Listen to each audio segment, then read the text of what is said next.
Dans cette vidéo, nous allons corriger un exercice sur l'inégalité de Bien-Aimé-Chebyshev. Donc voici l'exercice. Dans un cabinet médical, le nombre de patients vus chaque jour par le médecin est donné par une variable aléatoire grand M, d'espérance 32 et de variance 9. Première question, en appliquant l'inégalité de Bien-Aimé-Chebyshev, que peut-on dire de la probabilité qu'en valeur absolue, M-32 soit strictement inférieur à 6?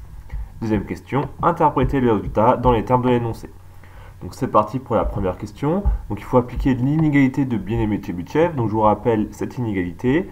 Donc on se donne une variable aléatoire grand X et un réel delta strictement positif. Et on a la probabilité qu'en valeur absolue x moins l'espérance de x soit supérieure ou égale à delta est minorée, est inférieure à variance de x divisé par delta au carré. Donc nous ce qu'on veut c'est avoir une information sur cette probabilité-là, donc probabilité que en valeur absolue M-32 soit strictement inférieur à 6. C'est ce qu'on demande dans la première question. Donc on voit bien qu'on a bien une variable aléatoire ici, M. On a bien moins l'espérance, puisque l'espérance c'est bien 32, c'est écrit ici. On a bien un nombre delta strictement supérieur à 0. Par contre, au lieu d'avoir un supérieur ou égal, nous on a un strictement inférieur. Donc on ne peut pas appliquer l'inégalité de Bien-Aimé-Chebyshev immédiatement. Pour ce faire, on va passer par l'événement contraire. Là, je vous rappelle, la probabilité d'un événement A, c'est aussi égal à 1 moins P de A bar, 1 moins la probabilité de l'événement contraire. Donc ce qu'on va utiliser ici, donc ça fait 1 moins la probabilité du contraire, donc on met une barre pour le contraire, de M-32 en valeur absolue inférieure à 6. Mais qu'est-ce que ça veut dire? C'est quoi le contraire de être strictement inférieur à 6?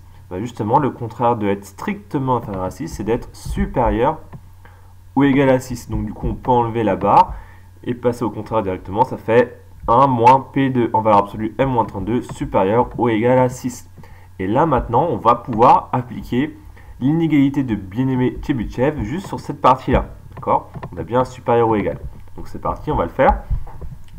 Donc on a tout ce qu'il faut, on a un delta supérieur ou égal à 0, on applique l'inégalité de Bien-Aimé-Chebyshev, ce qui donne que c'est inférieur ou égal à la variance de M, d'accord, divisé par delta, donc on voit bien que le delta ici c'est 6 au carré.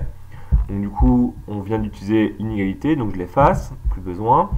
Donc on remplace, variance de M, c'est égal à 9 d'après l'énoncé, 6 au carré en calcul ça fait 36, 9 sur 36, soit de tête, soit à la calculatrice, on voit que ça fait 1 sur 4, et donc c'est 0,25. Donc je remplace directement par 0,25. Voilà. Alors, vous voyez qu'on n'a pas encore fini l'énoncé. Nous, ce qu'on veut, c'est ça. On veut cette probabilité. On veut la probabilité qu'en valeur absolue, ce soit strictement inférieur à 6. Donc là, on a supérieur ou égal. Donc du coup, on a en fait trouvé ça pour l'instant. Donc il nous reste à multiplier par moins 1 et à additionner 1 pour avoir du coup la probabilité qu'on veut.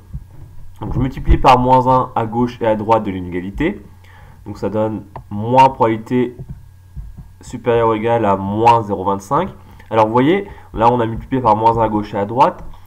Du coup, attention, dès qu'on multiplie ou qu'on divise par un nombre négatif, ce qui est le cas ici, on change bien l'inégalité de sens, d'accord? Donc le 1 inférieur ou égal devient bien supérieur ou égal. Donc ça c'est important, il ne faut pas l'oublier. Ensuite, on additionne 1 à chaque membre de l'inégalité, ce qui donne la chose suivante, donc 1 moins probabilité qu'en valeur absolue M-32 soit supérieur ou égal à 6, c'est supérieur ou égal à 1 moins 0,25, on calcule, 1 moins 0,25 ça fait 0,75, et donc du coup c'est bon, on a répondu à l'énoncé, on peut dire quelque chose, on peut dire que la probabilité qu'en valeur absolue M-32 soit inférieure à 6, elle est en fait minorée, elle est supérieure ou égale à 0,75, donc ça répond à la question numéro 1.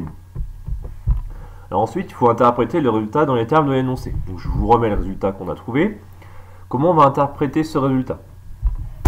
Alors, qu'est-ce que ça veut dire qu'en valeur absolue, M-32 soit strictement inférieur à 6? C'est ça qu'il faut bien comprendre.